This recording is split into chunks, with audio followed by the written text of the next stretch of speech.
There is controversy with studies on cheating, infidelity, whether or not it's inherited, because it's not at all uncommon to be dating someone and really like them, and then they tell you, well, I really don't want to get married. And the reason I don't want to get married is one of my parents cheated on the other. And in fact, when my daughters were graduating from high school, college, and now as they're out and about, they know very few people who came from families that were intact. And the majority of those families that did get divorced, there was some sort of betrayal in the relationship. So as a way of trying to help you kind of maneuver through that, understand what the risk is if your partner's from a family where there was infidelity, and realizing that you are not doomed just because one of your parents made a terrible choice to cheat. I want you to understand there are things you can still do in your relationship that are going to guard against infidelity and make you a more faithful partner, a more happily married partner than probably either of your parents were. So let's just go through this. Is it inherited?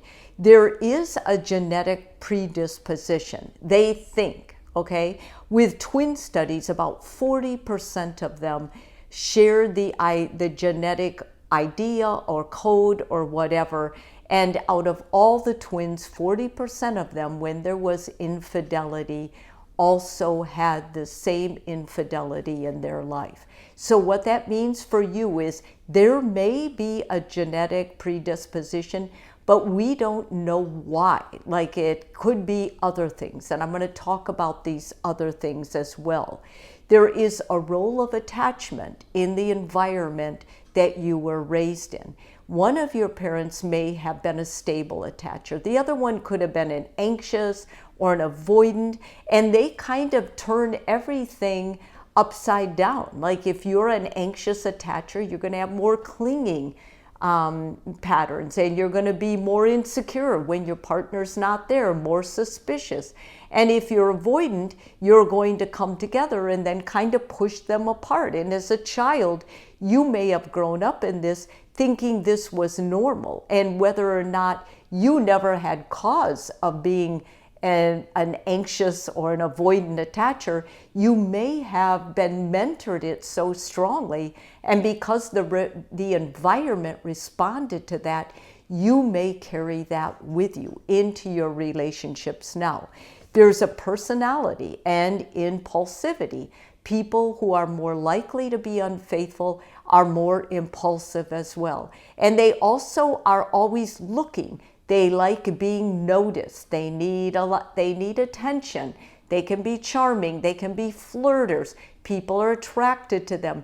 These are people that basically, once again, when they were growing up, they had children. The children are you, and you've got those characteristics. Now, you can be that kind of person, and you can be a CEO of a company and incredibly responsible and successful, and you are very faithful to your partner.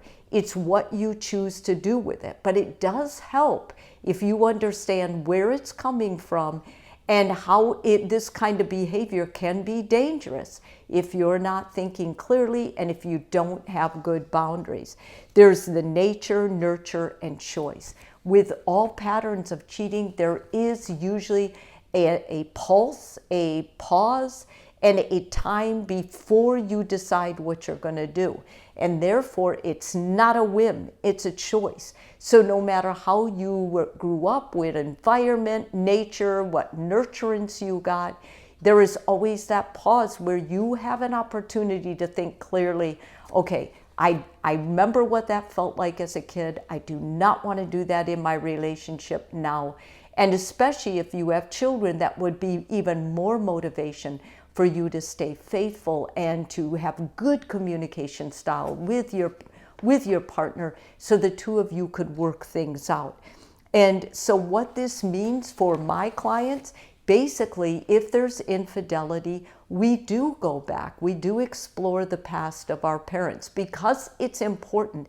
It's important to get down to why you made this choice or why your partner made this choice. And maybe what happens is if you've been cheated on, someone in your family was cheated on, and you actually were raised in a milieu that could enable that type of person to cheat on you. And that's why I think knowing about your past, knowing what happened in your past and being honest about it is so important when you're going through any kind of a relationship difficulty, whether it's betrayal with money, with communication, with intimacy, whatever it is. So seek a therapist. Why? Because therapy in this context really helps, because your therapist can help you get to the bottom, the root of it, of where this came from.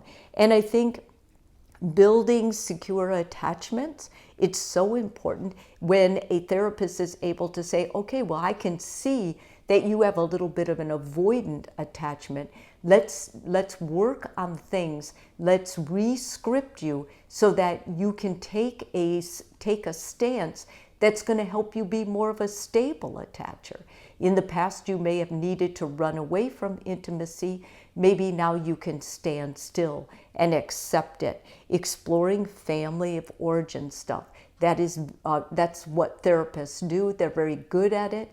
They're able to get underneath a problem. Once you understand it, it doesn't make it so much your fault. It makes it that you were a person raised in this, and because of that, you have the responsibility to make different choices. Also, I think enhancing your ability to self-regulate so you're not so impulsive, so that you're more self-disciplined. Therapists or life coaches are really good about helping you set goals and sticking with that goal, holding you accountable.